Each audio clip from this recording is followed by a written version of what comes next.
Class ही थी बच्चों की, और सीएस वाले बच्चों की पहले से चल रही थी, पर सीए एंड सीएमए वालों की तो एक ही क्लास हुई है। ठीक है, तो मुझे एक्ट का नाम बताओगे बच्चों, कौन सा स्टार्ट करा था हमने? ओके, तो आप अभी ना, मैं बताऊंगा, ऐसे शुरू कर सकते हो जैसे जैसे मैं लिख रहा हूं। नया चैप्टर है बच्चे, that is income tax act 1961। और क्या मैं बोल सकता हूं कि अगर आपको लाइफ में इनकम होगी तो ही कह सकता हूं आपको टैक्स पे करना होता है। और इनकम जो होती है, टोटल कितने हेड्स में होती थी बच्चे? 5। क्या मुझे बता सकते हैं कौन कौन से? कहने से सैलरी, हाउस प्रॉपर्टी, फिर capital gains, PGBP and other source. Okay, तो आप मुझे बताइए, अगर मैं बोलूं सैलरी क्या होता था? सैलरी इनकम क्या? क्या मैं कह सकता हूं कि अगर आपके जैसे पेरेंट्स अगर जॉब करते हैं तो उनको जो भी इनकम आ रही है वो कौन से हेड में टैक्सेबल हो जाती है? सैलरी। तो सपोज करो, ऐसी अभी अमाउंट कुछ भी लिख रहा हूं, मान लो 500 रुपए की सैलरी, एक दिन की, महीने की, साल की लिखी जाती है, पूरे साल की। अमाउंट बड़ा लिखने का पॉइंट नहीं अभी, ठीक है जी। तो सैलरी है मान लो 500। हाउस प्रॉपर्टी इनकम क्या होती थी? जो हाउस प्रॉपर्टी को बेच के होता था या रेंट? रेंट। तो मान लीजिए 600 रुपए किराया आ रहा है प्रॉपर्टी को बेच के। अच्छा सर, अगर मैं प्रोजेक्टर किराए पे दूं तो हाउस प्रॉपर्टी में आएगा? नहीं आएगा। ऐसे ही पूछ रहा हूँ किस में आ जाएगा? अदर्स। पर अगर मेरा रेंट का ही काम है तो पीजीबी। पीजीबी, समझ रहे हो? ऐसे होता है ना, टैक्सियों का काम है किसी का, मेरी 500 टैक्सी चलती हैं भाई, तो किराए पे दे रहा हूँ तो पीजीबीपी होता था। ठीक है। Then you have capital gains. Capital gains क्या होता था बच्चे? घर को बेचा, गोल्ड बेचा, और शेयर्स बेचे, ऐसे बहुत सारी चीजें देखेंगे, म्यूचुअल फंड, हजारों चीजें होती हैं। अगर वो बेचोगे और आपको प्रॉफिट हुआ, जैसे सपोज करो मैंने घर खरीदा 50 लाख का और बेचा 60 लाख का, कितने का प्रॉफिट? तो 10 लाख होता है जी, टर्नओवर टैक्सेबल नहीं होता, वो जो प्रॉफिट है वो टैक्सेबल हो। तो अभी के लिए मान लीजिए 300 रुपए। पीजीबीपी क्या होता है? Profits and gains from business और प्रोफेशन। और आप मुझे बताइए, क्या मैं कह सकता हूँ धंधे से जो भी प्रॉफिट हो रहा है? और धंधे का प्रॉफिट कैसे निकलता है? अगर मैं अकाउंट्स की बात करूं तो नेट प्रॉफिट। अगर सिंपल सी चीज बोलूं कि जो आपका नेट प्रॉफिट होता है, ठीक है, ट्रेडिंग बनता है उससे gross profit, then net profit, तो इधर आ जाएगा मान लीजिए 100 रुपए। और last is other source. Other source में क्या होता है बच्चे? जो ऊपर के हेड्स में कहीं नहीं आ रहा, वो किधर आ जाता है? Other source. कहिए, क्लियर है जी? कैपिटल गेन होता है बच्चे कि जैसे सपोज करो आपने ज्वेलरी परचेज करी और उसको बेच दिया, तो आपने खरीदा 100 रुपए का, बेचा 150 का, तो कितने का फायदा हुआ? 50 का, तो कैपिटल गेन में आ जाएगा। ठीक है साहब। एंड अदर सोर्स क्या होते हैं? जैसे अगर मैं अभी आप सब बच्चों को गिफ्ट दूं तो क्या वो कौन से हेड में आएगा? अच्छा, आपके लिए इनकम है वो? क्या गिफ्ट इनकम होता है? यस होता है। ठीक है, तो अदर सोर्स में आ जाएगा। आपने देखा होगा केबीसी में अगर कोई जीतता है तो अदर सोर्स। आपके बैंक अकाउंट में अगर आपको इंटरेस्ट मिल रहा है तो अदर सोर्स। शेयर्स के ऊपर डिविडेंड, ऐसे बहुत सारी चीजें हैं भाई, अदर सोर्स में जाएगा। मुद्दे की बात ये है, मान लो अदर सोर्स 500 है। अब आप मुझे बताइए, अब आप मुझे बताइए, इन पांचों के टोटल को क्या बोला जाता था? Gross total income. 1100, 1400, 1500, और कितना हो गया? 2000। इसके बाद क्या होता था बताओगे? क्या लिस्ट करता था मैं? हाँ, हाँ, जीटीए में से माइनस क्या होता था?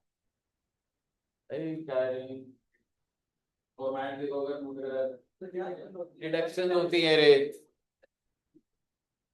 ठीक है, डिडक्शन अंडर चैप्टर 6A। हाँ, deduction under chapter 6A, that is 80C to 80U। अभी देखेंगे, अभी एक बार टैक्स पड़ेगा। ठीक है। और मान लीजिए 500 रुपए की डिडक्शन, तो क्या आप मुझे टोटल इनकम बता सकते हैं?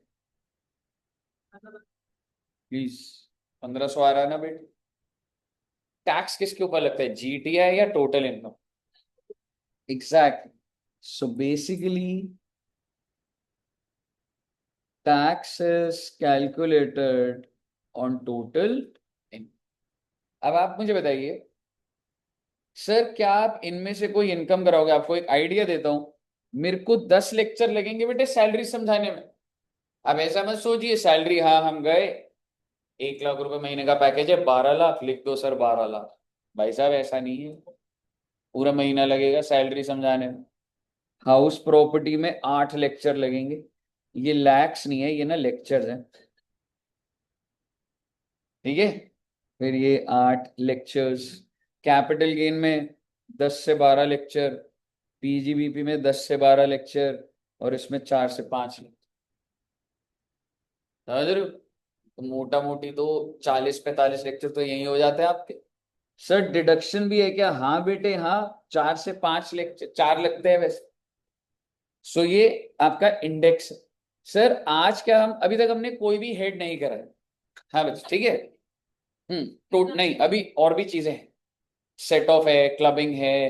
क्लबिंग वो नहीं कि आप पार्टी कर रहे हो, चैप्टर है बेटा। ठीक है, भूल जाइए अब आप वो क्लबिंग जो है ना, वो हो गया। अच्छे दिन निकल चुके हैं बेटे अब आपकी जिंदगी में।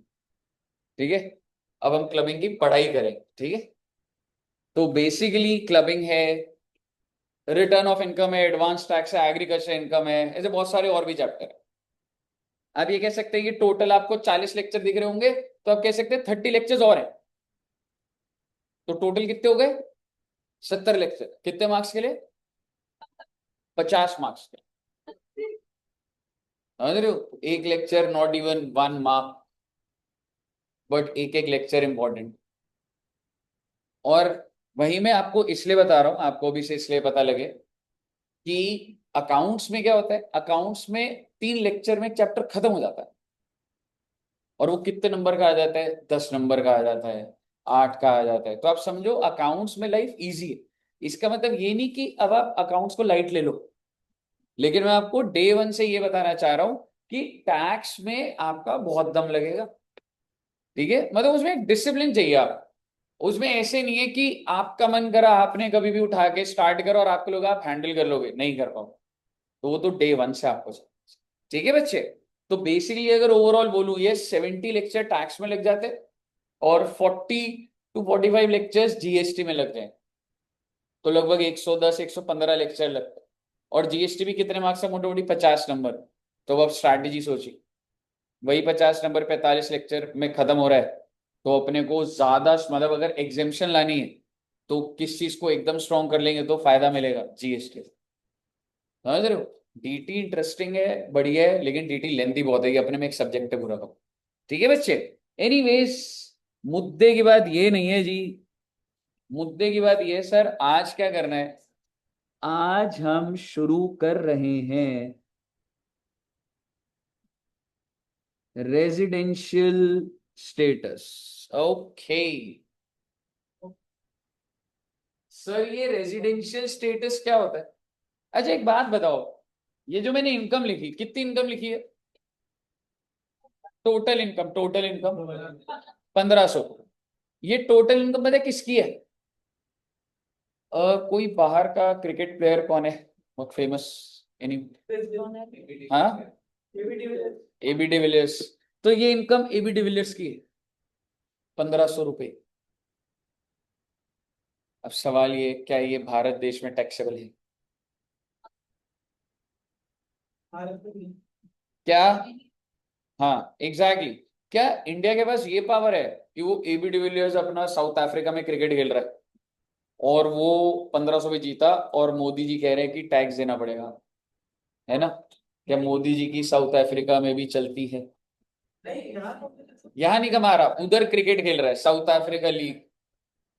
हाँ, अगर जैसे, और फुटबॉल प्लेयर कोई पता है जैसे आपको पता, पहले फुटबॉल में रोनाल्डो और मेसी, और भी कोई प्लेयर? हाँ हाँ, आप तो फुटबॉल आपको भी लगाना है, एक बार है ना? हाँ? नहीं, अब मैं फुटबॉल नहीं खेलता वैसे, क्रिकेट बास्केटबॉल और बैडमिंटन। हाँ हाँ, एनजीएफएस में। ठीक है। सो एनीवेज, क्या मैं कह सकता हूं कि अगर कोई फुटबॉल प्लेयर है रोनाल्डो, कौन सी कंट्री से खेलता है? France, Portugal. मुझे ब्राजील लग रहा था। हाँ, वो वीजा लगा दिया उसने उधर का।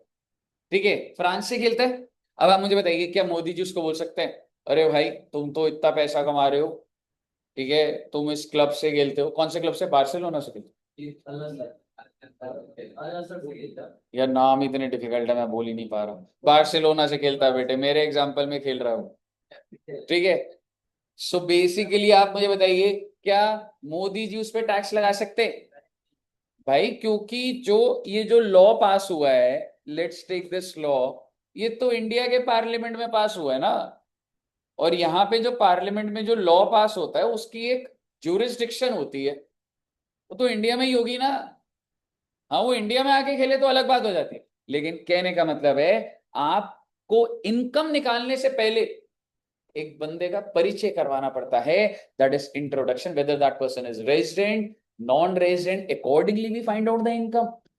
कहने का मतलब ये है, मैंने आपको बताया था बच्चे, स्टेप नंबर 1 क्या होता था? Computation of total income. और फिर मैंने आपको बोला था step number 2, computation of tax on total. लेकिन let me tell you, step number 1 से पहले एक और स्टेप होता है, that is you have to determine residential status of that person. भाई जब तक तुम्हें ये नहीं पता कि वो बंदा रेजिडेंट है या नॉन रेजिडेंट है, तब तक उसकी इनकम कैसे निकाल लोगे आप? कहाँ की इनकम टैक्स होगी, कहाँ की नहीं होगी, ऑब्वियस बात है। ठीक है।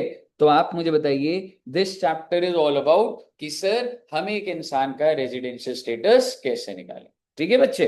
तो अगर मैं एक छोटी सी बात, चलो यहाँ पे ऐसे लिख लेंगे,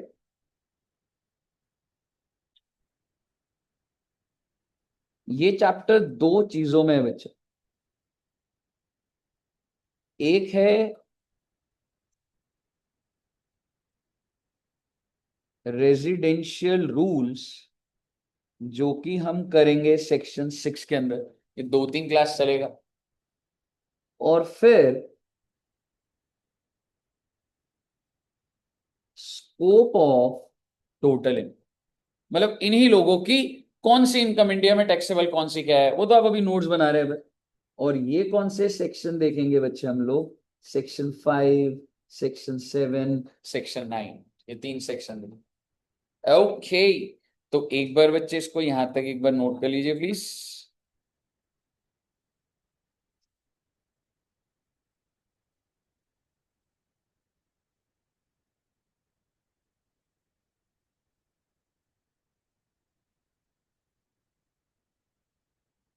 आज कम बच्चे दिख रहे हैं यार।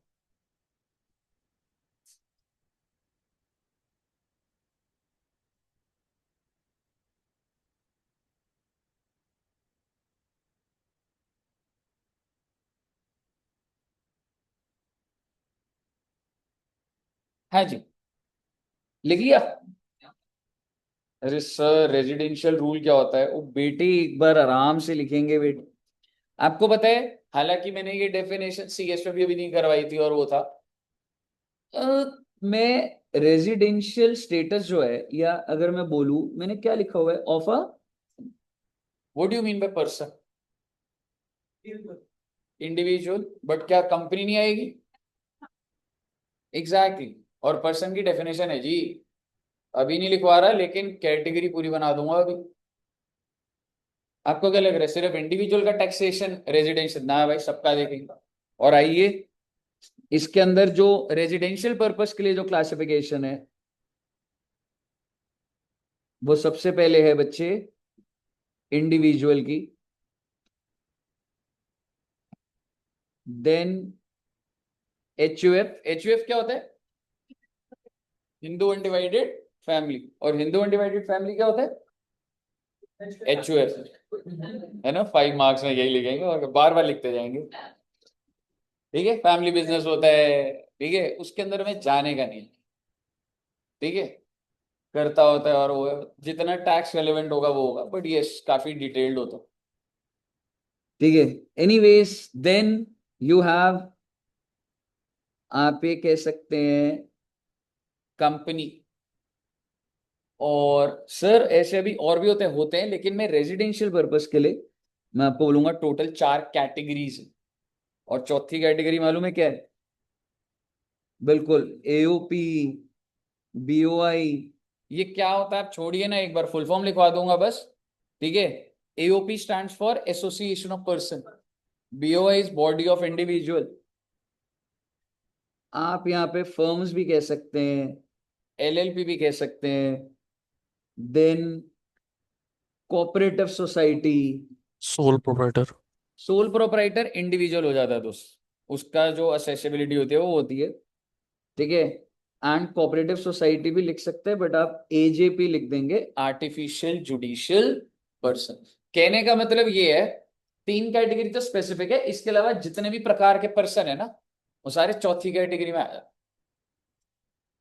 सारे आ जाएंगे, ट्रस्ट, टेम्पल्स, चर्च, सब कुछ, government sector, DDA, MCD, NDMC, सारे के सारे चौथे वाले में आ जाए। सर हाँ जी, क्या बच्चे?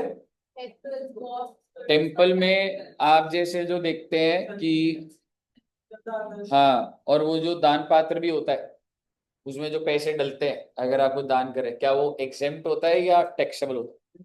टैक्सेबल होता एग्जाम्ड होता है। है, टैक्सेबल ब्रो।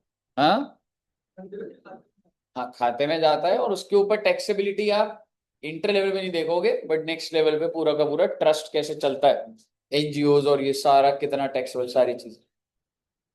एनीवेज मुद्दे की बात ये है, एक छोटी सी बात लिखूंगा इधर, आप अगर लिख लेंगे तो बढ़िया रहेगा। इंडिविजुअल ना बच्चे, या तो रेजिडेंट होता है या फिर नॉन रेजिडेंट। आप सभी रेजिडेंट हो गए, नॉन रेजिडेंट? इधर ही रहते हो आप इंडिया में ही, या बाहर से आते हो डेली? इंडिया में ही रहते हो ना। और रेजिडेंट बनने के बाद फर्दर देखा जाता है ROR, RNOR। ये क्या होता है छोड़ो ना बेटे, लिख लो अभी। बस अब ये समझो ROR होता है सबसे ज्यादा क्लोज, जैसे आपका जो रियल ब्रदर सिस्टर है वो क्लोज होता है, या कजिन ब्रदर सिस्टर रियल। तो भारत देश के ज्यादा क्लोज कौन इंसान हुआ? काफी याद आ रही है आपको पाकिस्तान की, ठीक है। नहीं नहीं, ठीक है, तो ROR जो है ज्यादा क्लोज कौन हुआ? ROR। मेरा आपसे सवाल, आप सभी बच्चे ROR हो या RNOR? और इस बात से आपको प्राउड है? हम्म? बोला ही नहीं बेटे, प्राउड हो ही नहीं रहा तुम्हें यार। हैं? तो अच्छी बात है या बुरी बात है आप ROR? हाँ, अच्छी बात है ना। हाँ, तो फिर कॉन्फिडेंस से बोलो ना अच्छी बात है ना, अच्छी बात है ना। भाई किसी कंट्री में तो आइडेंटिटी होना बहुत जरूरी होता है बेटे, ठीक है। तो ROR होना अच्छी बात है कि बुरी बात है? अच्छी बात है। ROR की पूरी वर्ल्ड में अब तुम कहीं भी कमा लोगे ना, तुमको भारत देश में टैक्स देना पड़ेगा। समझ रहे हो? आप इधर रहते हो, आप ROR हो, आपका USA में एक घर है, वहां पे आपको एक इंसान किराया दे रहा है, वो किराया USA में ही रह रहा है, लेकिन आपको मोदी जी को टैक्स देना पड़ेगा, क्योंकि ROR यानी कि आप, मैं, हम पूरे वर्ल्ड में कहीं भी कमा लें, हमको भारत देश पे टैक्स। ROR बन के आप खुश हैं, अच्छी बात है या अच्छी बात नहीं है? सिटीजनशिप ले ली, अब तू देश कहाँ रह रहा है सिटीजनशिप से कोई मैटर नहीं करेगा, तू रहता कहाँ है उस पे मैटर कर। वही पूरा चैप्टर है मैडम, वही पूरा चैप्टर है। कितने दिन, कितने दिन आप रह रहे हो इधर, हो सकता है आप इस साल ROR यहाँ के हो, अगले साल अगर आप इंडिया में नहीं हो तो आप ROR नहीं है। सिटीजनशिप अलग है, ये वाला रूल अलग है। तो आप सिटीजन ही नहीं है, आप जहां कोई बात नहीं, अगर आप सिटीजन नहीं हो, अगर आप इंडिया में 200 दिन रह गए, इनकम टैक्स के हिसाब से आपको रेजिडेंट बना दूंगा। समझ रहे हो? मुद्दे की बात अभी देखेंगे भाई। एचयूएफ का भी क्या होता है बच्चे, या तो आप रेजिडेंट है या तो नॉन रेजिडेंट है, और रेजिडेंट बनने के बाद आरओआर या फिर, सो इट्स नॉट जस्ट कि रेजिडेंट तक जाना है, आगे भी देखें। वेयर एज कंपनी, कंपनी सिर्फ या तो रेजिडेंट या तो non. Similarly for AOPM these resident या फिर ये बच्चे। और आज हम लोग रेजिडेंशियल स्टेटस किसका स्टार्ट करेंगे, इंडिविजुअल। देखेंगे भाई क्या कंडीशंस होती है क्या है। तो आइए, सबसे पहले स्टार्ट हो रहा है individual.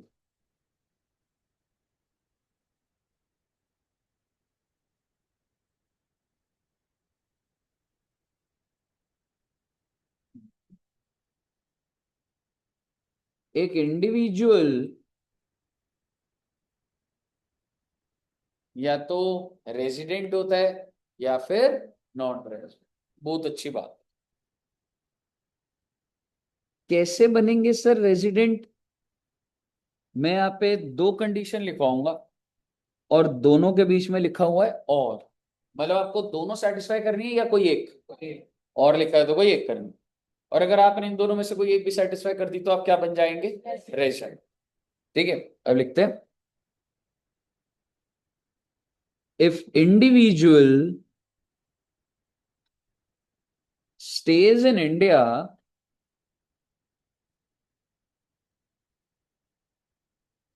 for 182 days or more during the relevant previous year। सही बच्चों को प्रीवियस ईयर का मतलब पता है? फाइनेंशियल ईयर और प्रीवियस ईयर एक ही बात होती है। जैसे अभी फाइनेंशियल ईयर कौन सा चल रहा है, 25-26, 25-26 चल रहा है ना। प्रीवियस ईयर कौन सा चल रहा है, 25-26। 25-26 भाई साहब प्रीवियस ईयर वर्ड इंग्लिश का मतलब मत निकालो। Financial year is equal to previous year. अभी अभी कौन सा फाइनेंशियल ईयर खत्म हो गया, तो कौन सा प्रीवियस ईयर खत्म हो गया, 24-25। नाम बदल दिया बस। इनकम टैक्स वाले फाइनेंशियल ईयर नहीं लिखते, PY stands for previous year. मेरा आपसे एक छोटा सा सवाल, चलो पहले एक काम करते हैं, कुछ कंडीशंस लिख लेते हैं फिर पूरा केस बनाएंगे, ठीक है? तो आप इस केस के हिसाब से क्या हो, रेजिडेंट या non resident?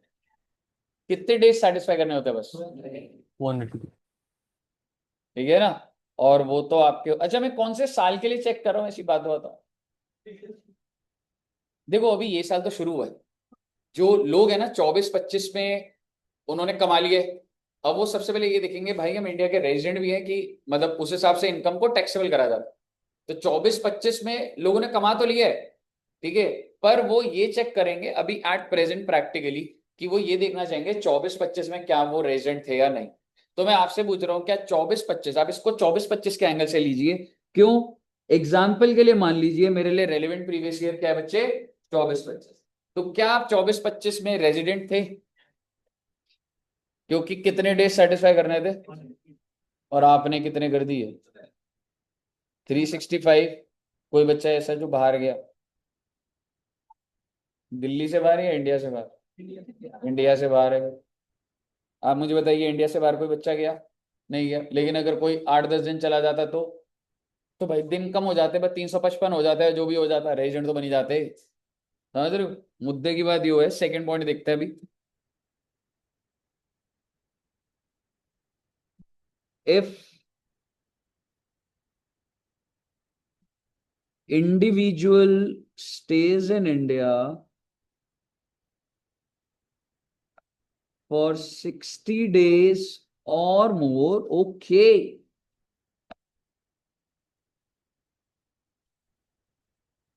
during relevant previous year. If individual stays in India for 60 days or more during relevant previous year, हाँ नहीं, वैसे तो इंडिया भी पूरा नहीं लिखा, पर इंडिविजुअल है, ये दोनों इंडिविजुअल है बेटे।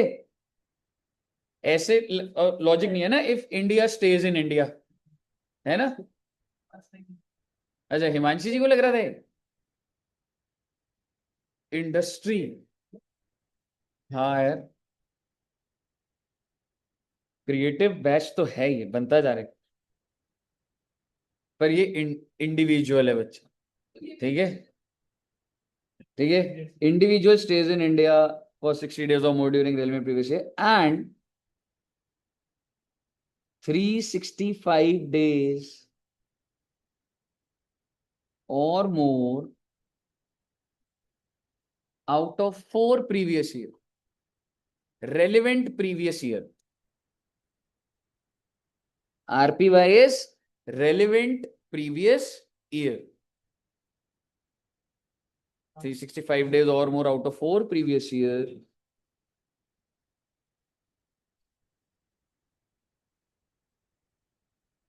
Immediately preceding the relevant previous. अरे सर, ये आप क्या बोल रहे हो? छोड़ो ना बेटे, एक बार लिख लो बस, आप एक बार।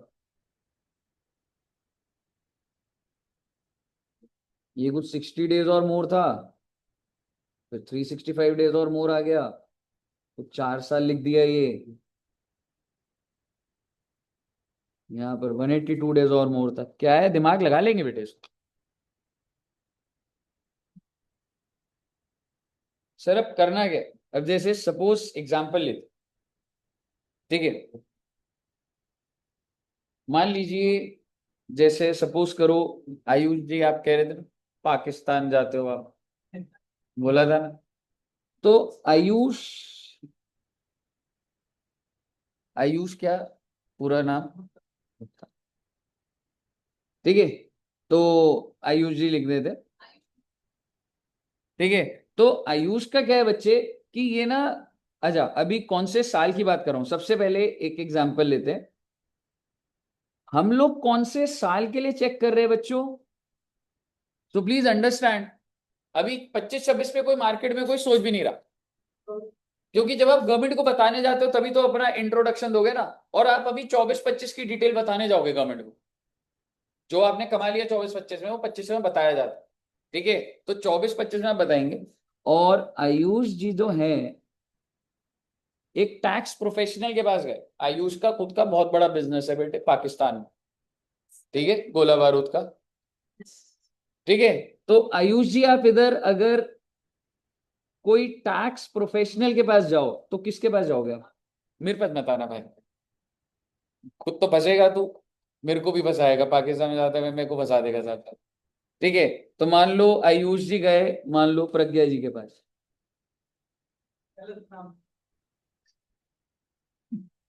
ठीक है। तो आप मुझे बताइए, आयुष ने, अगर मैं बोलूं, इसने बच्चे पाकिस्तान में 200 दिन बिताए, 200 दिन छोड़िए चलिए, ठीक है। सिंपल सी बात कहता हूँ, 24-25 में आयुष जैसे रहता है, नॉर्मल एग्जांपल लेते हैं बेटे, यूएसए में रहता है, इंडिया में रहता है, अलग अलग जगह रहता है, इंडिया भी आता है, पर इसको अब समझ नहीं आ रहा भाई मेरी कौन सी इनकम इंडिया, कौन सी बाहर, और इनकम से पहले मैं रेजिडेंट हूं या नहीं। तो ये एक टैक्स प्रोफेशनल के पास गया, मान लो प्रज्ञा जी सीएस बन गई और टैक्स के अंदर मैडम प्रैक्टिस कर रही है, और आयुष ने बोला कि मैडम मैं ना 24-25 में 190 days इंडिया में रहा। तो इसको मैं और इलाबोरेट वैसे बोलता हूँ, आयुष प्रज्ञा के पास गया था, कह रहा मेरे को भारत देश में कितना टैक्स देना, मेरी इनकम निकाल लो। मैडम ने बोला इनकम से पहले आप ये बताइए आप इंडिया में रहते थे नहीं रहते थे, मैं तेरी इनकम भी बाद में पूछूंगा, मैं तेरी हाउस प्रॉपर्टी है, तेरा कैपिटल है, पहले मुझे बता तू रेजिडेंट है या नॉन रेजिडेंट है। तो आप मुझे बताइए, क्या आयुष को खुद पता होगा, नहीं बेटे जो आम बिजनेसमैन कर रहा है या कुछ, उसे क्या पता क्या रूल है यहाँ के। तो प्रज्ञा जी ने बोला बस इतना बताइए आप इंडिया कितने दिन रहे, और आयुष कितने दिन रहा था, और आप मुझे बता दीजिए क्या आयुष रेजिडेंट है या नहीं है, ठीक है, रेजिडेंट है ना। क्या सेकंड कंडीशन देखने की जरूरत, आयुष जी ने बोला मैडम मैं तो 100 दिन रहा हूं मैडम, 24-25। क्या इसने फर्स्ट कंडीशन फुलफिल करी? बट क्या अभी भी रेजिडेंट बन सकता है? तो क्या डिटेल मांगू मैं इससे? कितने साल की? एग्जैक्टली पिछले 4 साल। आप लैंग्वेज ही पकड़िए साथ, क्योंकि ये जो मुझे देखना है ना। अच्छा एक बार स्टेप बाय स्टेप बोलता हूं।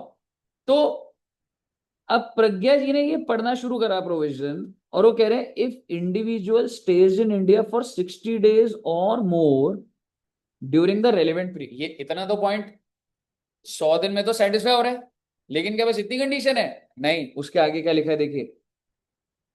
एंड 365 दिन और more out of immediately preceding the relevant previous year. क्या है मेरा? 24-25। से पुराने 4 साल की डिटेल लूंगा मैं।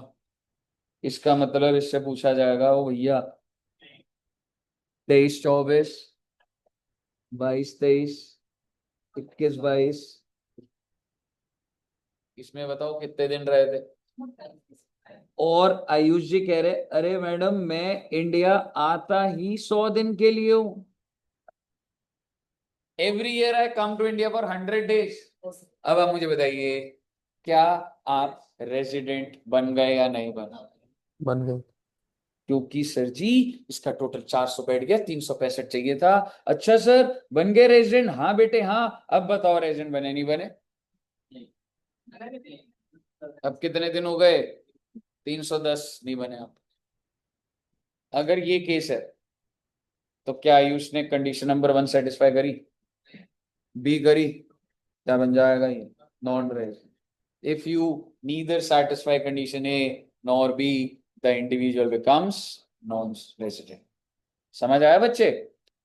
तो एक बार नॉन रेजिडेंट वाले के नीचे लिखते हैं if neither A nor B. Sir दिखाई नहीं दे रहा। Neither A nor B of, इसको ना बच्चे बेसिक कंडीशन बोलते हैं। ऊपर अभी उधर लिखवा दूंगा। ये जो हमने कंडीशन ए और बी सीखी है ना, उसको बेसिक कंडीशन बोलते हैं। Neither A nor B are satisfied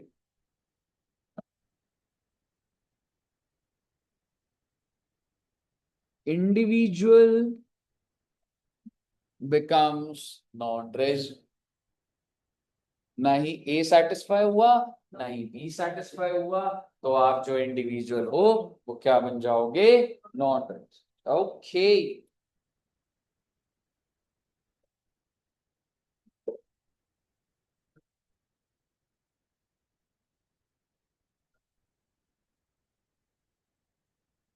sir अगर ऐसा होता तो मेरे को कोई कंटिन्यूस नहीं बुलाना आपको इंडिया में, मेरे को 4 साल का टोटल देखने का है बस। ठीक है।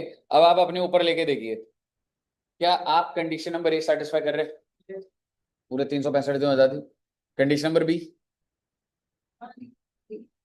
जैसे 4 साल, हम तो 1 साल में 365 बना देते। आप समझ रहे हो? आप तो 4 साल में तो पूरे 365 में 4 ही कर देते हो, 60 दिन में 300 पूरा टाइम ही है।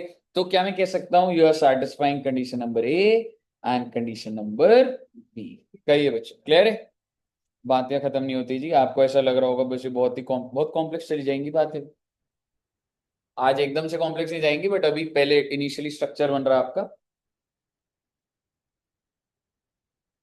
रेजिडेंट बनने के बाद खत्म। आयुष जी को बोलते हैं आप रेजिडेंट हो जाइए अब, या फर्दर चेक करना है कुछ? सबसे पहले तो आप ये समझ लीजिएगा बच्चे, इसको आप क्या बोल दो, ये क्या है? बेसिक। ठीक है, रेजिडेंट बन गया ये। अब नेक्स्ट स्टेप ना। हाँ वो आर ओ आर है या R M O R. Resident बनने के बाद इसी के नीचे ही होता है वैसे,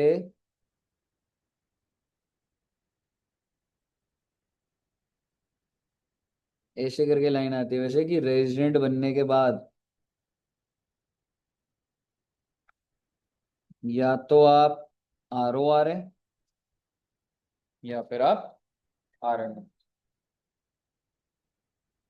ओके, ROR means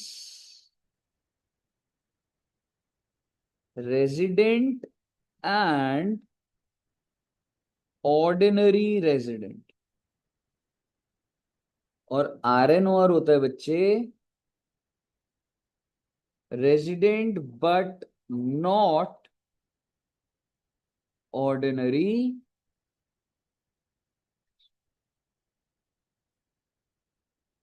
और ROR बनने के लिए आपके पास अब कितनी कंडीशंस होंगी? 2, और ये दोनों के बीच में क्या लिखा हुआ है? एंड इसका मतलब if you satisfy both you become ROR। If you satisfy A but not B, क्या बन जाओगे आप? या non resident. RNOR। Non resident से तो बात आगे निकल चुकी है, रेजिडेंट बनने के बाद तभी तो डिसाइड हो रहा है ये। ठीक है, एग्जैक्टली। ठीक है, अगर आपने दोनों भी नहीं करे, रेजिडेंट तो बन चुके अब आप। ठीक है बच्चे, आइए अब हम देखते हैं।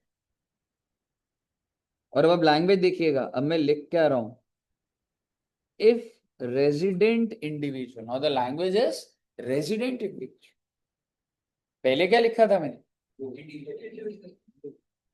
अब कंक्लूड हो चुका है, if the resident individual stays for 730 days or more out of 7, I'm sorry, out of 7 previous year, immediately preceding the relevant. Sir ये क्या है? मतलब बेटे अभी सिर्फ आप डेज पे ही फोकस करिए, नाम मतलब याद करने का। दैट इज 730 days और कितने सालों में से? और कौन से सालों में चेक करना है? 24-25 का चेक करवाने आया था ये। 24-25 है, उससे पहले के 7 ईयर्स। हाँ, लैंग्वेज पे ध्यान रखिएगा। रेलेवेंट नहीं लिखा हुआ, इमीडिएटली प्रीसीडिंग द रेलेवेंट लिखा हुआ। ठीक है,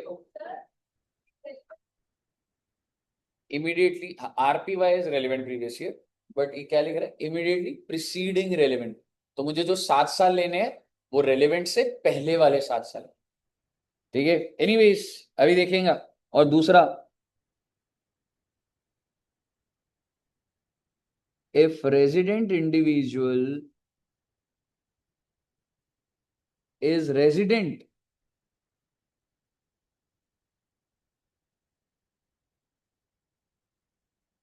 for at least 2 previous year out of 10 previous year,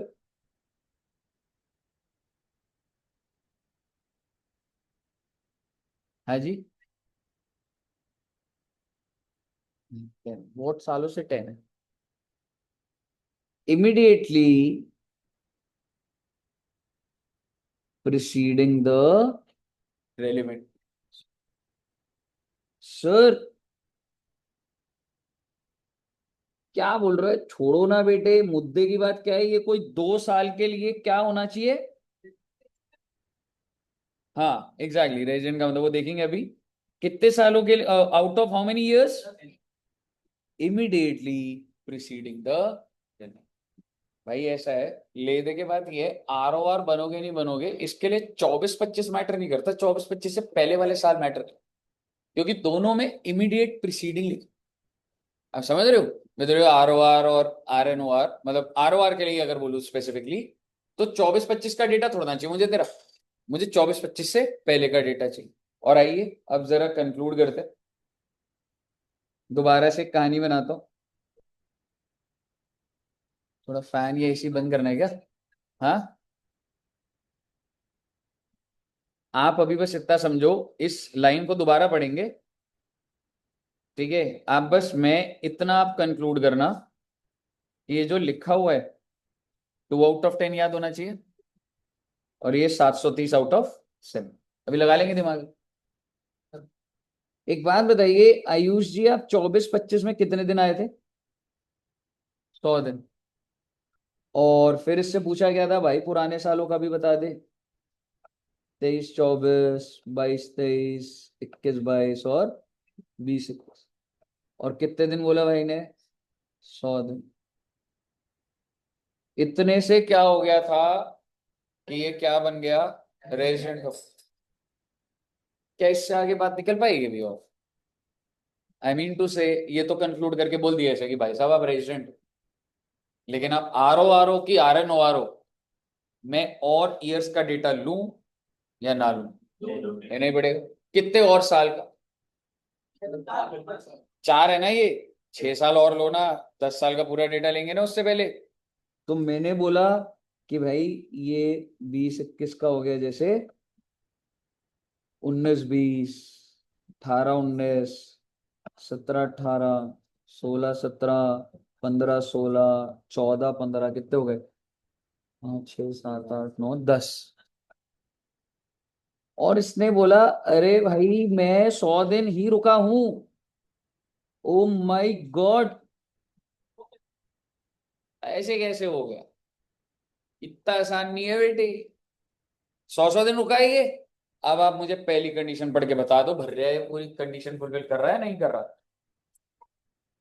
exactly exactly. 7 साल में 700 दिन हो रहे इसके। है जी, ये तेरे 4 हो गए पुराने, 7 बोलना चाह रहा है तो 4 में ही तो 3 पकड़ूंगा भाई।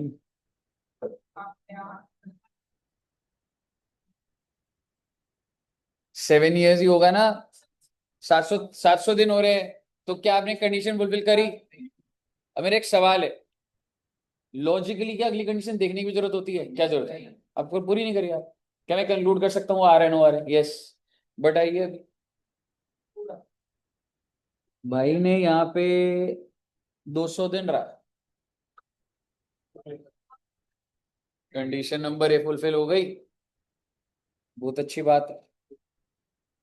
अब कंडीशन नंबर ए सबको क्लियर है? कंडीशन नंबर बी क्या बोल रहा है कि अगर आप रेजिडेंट हो, मैं हालांकि आपका रेजिडेंशियल स्टेटस ही निकाल रहा हूं, पर मैं ये कह रहा हूं क्या तुम पिछले साल में रेजिडेंट थे? अगर तुम पिछले 10 साल में कितनी बार रेजिडेंट हो गए तो आप कंडीशन फुलफिल कर गए। पूरे 2 साल, कंटिन्यूस 2 साल की बात नहीं कर रहा, 10 साल में कोई भी 2 साल अगर तू रेजिडेंट है। सुनिएगा जरा ध्यान से। तो जरा एक बार हम ईयर जो फोकस लाएंगे वो 23-24 लाते हैं। क्या 23-24 में रेजिडेंट बनने के लिए क्या कंडीशन होती है? Exactly, basic condition, nowhere in world is that. ROR के लिए नहीं है, रेजिडेंट चेक कर रहा हूं मैं। क्या ये कंडीशन नंबर ए फुलफिल कर रहा है? क्या ये कंडीशन नंबर बी फुलफिल कर रहा है? क्योंकि इसके 60 दिन हो रहे हैं यहाँ पे, और पुराने 4 साल के 400 दिन हो रहे हैं, so he satisfying condition number. That means he was a resident in the preceding 23-24। On similar lines, क्या ये 22-23 को सेटिस्फाई कर रहा है? आई मीन क्या condition number A, condition number B अगले साल में चेक करने की जरूरत भी नहीं है मुझे। और अगर मैं आपको बोलूं, मैं सीधा ये साल भी पकड़ सकता था, that it is clearly evident that in previous year 17-18 he was a resident because he stayed for 182 days or more। तो एक साल तो मैं ये सीधा लिख सकता था और एक ये वाला चेक कर सकता था। तो आप मुझे बताइए, क्या कंडीशन नंबर बी भी सेटिस्फाई हो गई? Yes, and if it is satisfied then the individual is R1। अब कुछ समझ आया बच्चे क्या इंटरप्रिटेशन है? एंड अब आप बताइए, क्या आप सभी ROR है? क्या कह सकता हूँ, दोनों कंडीशन वो भी सेटिस्फाई हो रही है और ये भी। ठीक है बच्चे, आएंगे भी बातें, लेकिन एक बार आर एन ओ आर के लिए लिख देते हैं।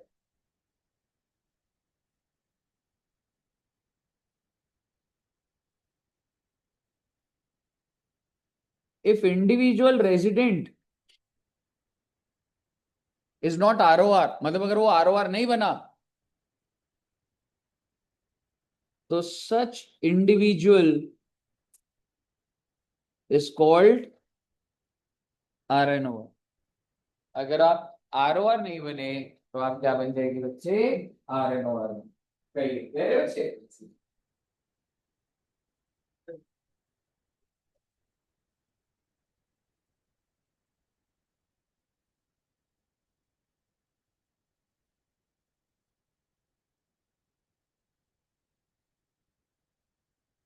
हाँ जी बच्चे।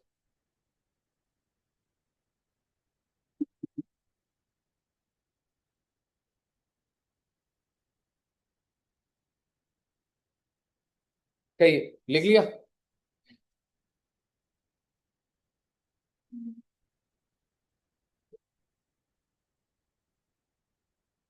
सर ये इंडिविजुअल का इतना ही है, अरे नहीं बेटे,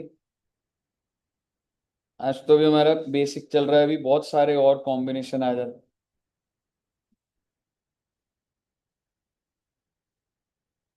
चलिए, यहां तक नोट कर लिया बच्चों ने?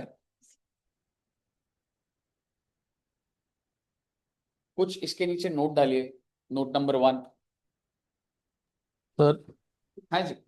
सर ये बी पॉइंट के RPY के पहले क्या लिखा है? Preceding the relevant previous. ठीक है, note number 1, residential status is different from citizenship of a person. This is not citizenship, उसके लिए अलग रूल होता है, उसको हमें क्या करना है उस रूल का। आप सिटीजन यूएसए के हो, आप यहाँ 200 दिन रुक जाओ, आपको रेजिडेंट बना दो मैं यहाँ का इनकम टैक्स के लिए। ठीक है ना, ऐसे वो चीज है। आपने अगर सुना होगा, अगर बहुत ही माइन्यूटली आपने देखा था, विजय माल्या की रील्स आ रही थी बहुत सारी, अब उसमें देखना, उसने बोला था मैं 181 डेज इंडिया में रहता था। अगर बाय चांस किसी को ध्यान हो और अगर वो दिखे, तो उसने बोला था 181 डेज कुछ इंडिया में। मैं ये नहीं कह रहा एग्जैक्ट ये रीजन था, बट ये और मैनिपुलेशंस करके कुछ 181 डेज का इससे रिलेटेड था। ठीक है। हाँ, बी पॉइंट मतलब, हाँ हाँ, नहीं वो नहीं, जनरली उस कॉन्टेक्स्ट में बोला नहीं बोला, उसके पीछे कितना एनालिसिस, और कंट्रीज में कैसे रहता था, वहां के क्या लॉस थे, बहुत लॉजिक था। बट अब देखिएगा, if he was talking about that I stayed in India for इतने दिन ही, मेरे को इतना ही बोला जाता। ठीक है, तो वो वाली चीज है। एनीवेज, अच्छा हमने फर्स्ट पॉइंट क्या लिखा है? Residential status is different from citizenship of the individual, is different from citizenship of the individual. Note number 2, residential status is to be determined, residential status is to be determined each year, is to be determined each year, that is a person may be a resident of India, a person may be a resident of India, a resident of India in 23-24, in 23-24, and may not be a resident,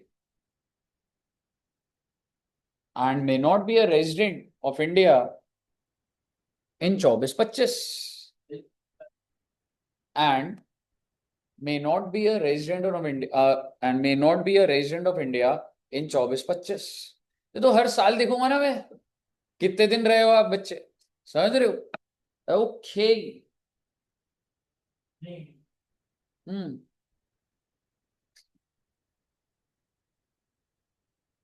चलिए, अब एक दो point और फिर हम लोग इसको practically apply करेंगे। इंडिविजुअल का ही कराना है मेरे को, इंडिविजुअल खत्म नहीं हुआ बच्चे, ठीक है, लेकिन एक चीज पूछूंगा।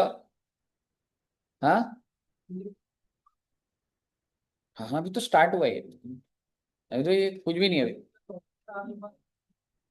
नहीं नहीं, इतनी जल्दी नहीं।